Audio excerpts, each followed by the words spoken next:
Hi guys, welcome to Techno News episode 14. Appreciate you coming by. Please remember to hit the thumbs up for the video, leave a comment, even an emoji or anything like that will do, just to get some engagement. Sub to the channel and ring the bell for alerts for more content. Also remember I'm going live. I've now moved over to kick.com /technofishlive if you fancy joining us on a live stream there from around 10 o'clock PM UK time. That's pretty much every night.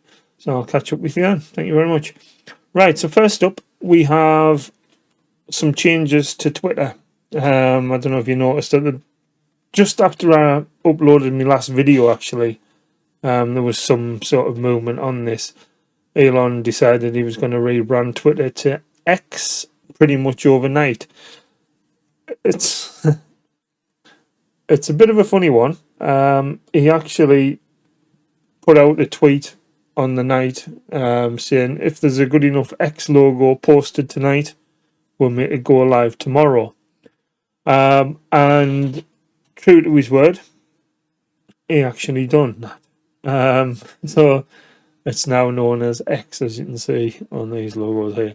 Since then, it's been a little bit drawn out. It was sort of an overnight change for that part of it.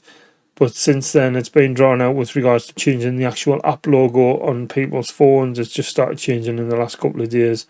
They rebranded the old Twitter HQ building with a ridiculously bright X sign.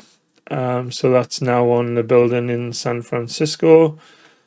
Yeah, it all seems a bit strange, to be honest, but Elon being Elon, he wants everything to be called X. He's got a child called X, he's got SpaceX, his first company was called X, and now Twitter's X. So it looks like he's trying to make it a one-stop shop for everything. A tweet still called tweets? I don't know. Do you put out an X? Do you put out a post? Do you put out a tweet? I honestly don't know.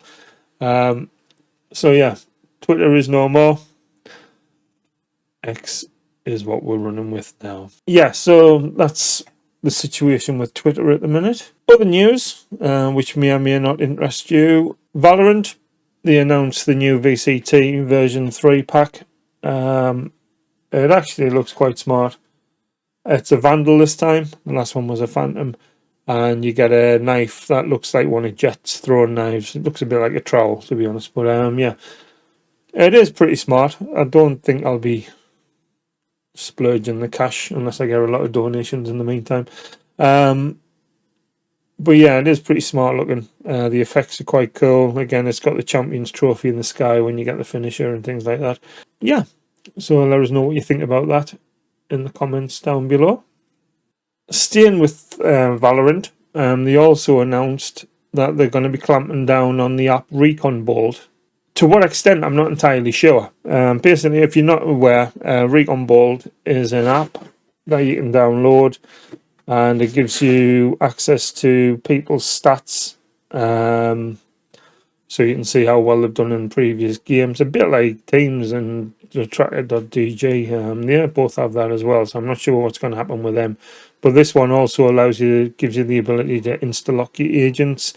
You can see people's stats before the game, so you can see what people's weaknesses are with regards to agents and things like that. Yeah, it's a bit of a strange one. Like I said, will they revoke the API for everybody, or will it? Because I use stat trackers myself, not for this purpose, but just to show how I've been doing in games on the top of the screen and stuff.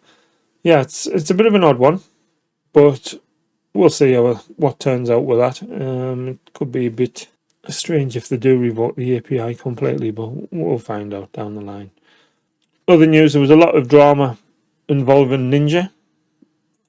Again, he's quite a controversial player. I don't know if you were aware of it, but he joined Tim the Tapman and Cloaksy on a live stream, or a few live streams over the last week or so, where they've been drinking and unlocking crates on CSGO and stuff. In the process of doing so, Ninja decided to have a few digs at Ronaldo, stable Ronaldo, that is. See, and he's not a very successful streamer. He's got less than 1,000 viewers, and he hasn't got the clout that they've got, basically. And It went on a little bit. It was a bit painful to watch, to be honest. You could see Tim was sort of cringing at parts of it, trying to tell him to shut up, but he kept going regardless. In response to that, Ronaldo did fire back quite aggressively, basically calling Ninja out, saying he's all about the money. He's not about the people. He doesn't give a damn about his community. He just wants the cash. And it all got quite aggressive. And there was a lot of to and fro from them both. But yeah, it's a bit of a strange one, really. I mean, you can sort of see. I don't really know much about Ronaldo, but I can sort of see his point. Whether he should have reacted as strongly as he did, I don't know. But he's a young lad. Emotions and stuff do sort of kick in. But he was properly turned into Ninja. So yeah, it's a bit of a drama going on with regards to streamers. I think I saw something about Ninja's wife and XQC having another tiff on Twitter as well, to be honest, or X as it's called now. Yeah, it's all a bit of a funny one. I just felt a bit sorry for Tim the Tap Man because he sort of got caught in amongst it all unintentionally. So yeah, that's sort of what's happened there. Next, Ubisoft have been in the headlines as well. I don't know if it's a bit of a something about nothing, but basically there was a tweet saying that somebody had an email from them saying they were going to revoke his access to his games unless he sort of logged into his account within 30 days. Not sure what the entire timescale was for them to trigger that email, but there's been a bit of a hoo-ha about it saying Ubisoft stopping people accessing the games if they don't access their account within 30 days or whatever.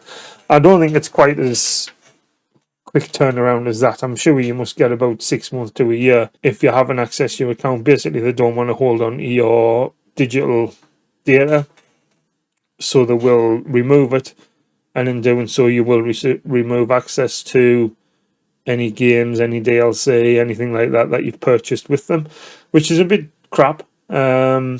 Obviously, if you bought something, you expect it to be there. But if it's a digital purchase, I mean, it's going to be like this with everybody, to be honest. Any company now, if you buy stuff digitally and it goes up the Swanee, you basically got nothing. You've got nothing physical. You've got no comeback. It's just the way the world's going at the minute. It's games for service and things like that. You're just paying for a license. You're not actually paying for a product. You're just paying for a license to access now. So it's whether other companies have this in the sort of T's and C's and the little writing, I don't know. It could well be pretty much everywhere, but it seems to have come to a highlight for Ubisoft this last week. Again, if your account's been dormant, you're going to get emails saying, are you still using this account? You know, whether it's just sort of marketing or, in this case, a prompt for you to access the account, otherwise it's going to get closed down. It seems a bit of a mountain out of a molehill, but it is the way the world's going, as I said, with the digital products. If the site closes down, if the server's closed down, you're no longer going to have access for that. But they get around it by saying it's a license to access that. It's not an actual product. So, yeah, it's a bit of a funny one. Also, a bit of a funny one is EA's signed the extension deal with the Premier League, so it is going to be officially the Premier League. They're going to have access to all the players, all the grounds, things like that. Not sure if that applies to the Football League or if it's any of the leagues. I'm assuming they'll have all the main leagues, the Spanish League, the German League, the Italians, things like that. I'm sure they will have players for at least the upper echelons of those leagues. Whether they still have all the lower leagues and all the players and things like that, not entirely sure. But with regards to that as well, with the Ultimate Team, they've announced that they're going to be including the female teams now as well. There's been a lot of a hoo-ha about this as well. People kicking off saying they don't want the women in the teams. I'm assuming it's going to be mixed teams. They've put it out as a trying to promote the female game, the women's leagues, which is positive. I don't see any issues with that. It's just people kicking off saying the women players aren't as good as the men players. Why would I want them in my ultimate team? Things like that. I'm sure they'll do some sort of stats balancing or whatever to try and even it out. There'll be something in place for that. It just seems to be a lot of people on the soapboxes kicking off because they're introducing the women to the leagues as well. All a bit strange. And speaking about people kicking off, the Diablo 4 community have been up in arms. Apparently there was a new patch released which ruined all the cooldowns, slowing the game down dramatically. Basically, they felt people were completing the game far too quick. They put notes out saying, please slow down, don't do this, don't do it. But the worst, so they've done it themselves. They've put a patch in place where it's pretty much nerfed all the cooldowns on the abilities and making it a little bit tougher to play the game. Right or wrong, I don't know, but it has caused a lot of drama within the community, to the point where a lot of people have started talking about Baldur's Gate 3, which is coming out soon, saying they're going to ditch Diablo and play that instead. I'd imagine a lot of that type of gameplay will move on to that anyhow, to be honest, at some point. There's also a bit of a uproar around with regards to the Battle Pass. Apparently you can't earn enough coins as such within the Battle Pass to unlock anything out of the store. And there's also a Premier mode within the game. A lot of people click this just to sort of inquire what it is, but instead of giving you more information and an option to sort of confirm if you want it or not, it's actually just activating this Premier mode there and then. So you're losing some of your in-game currency by unlocking that, which a lot of people don't really want to do. They were just saying what the information was, but instead of it saying, are you sure you want this, this is what it gives you, it just automatically triggers. So there's been a few issues around that as well. Yeah, it's all a bit peculiar, but that's the way of the world again, isn't it? Similarly, Overwatch, they've announced that they're aware the game's on the decline. Player base is dropping off. So what they're doing is they're introducing a new Invasion DLC, which I believe is going to be a sort of single-player campaign as such. But alongside that, it's now going to launch on the Steam store as well as all the other places where it has been, to try and draw more players in. People, obviously more people use Steam than the individual launchers, so they're going to try and pull in a few more players that way. So that's going to be happening soon as well when the new DLC hits. I've not actually played Overwatch. Maybe it's something I should give a go, to be honest, but maybe I'll have a look at that down the line. But yeah, so that's sort of the news as we stand at the minute. There's been quite a few changes this last week or so.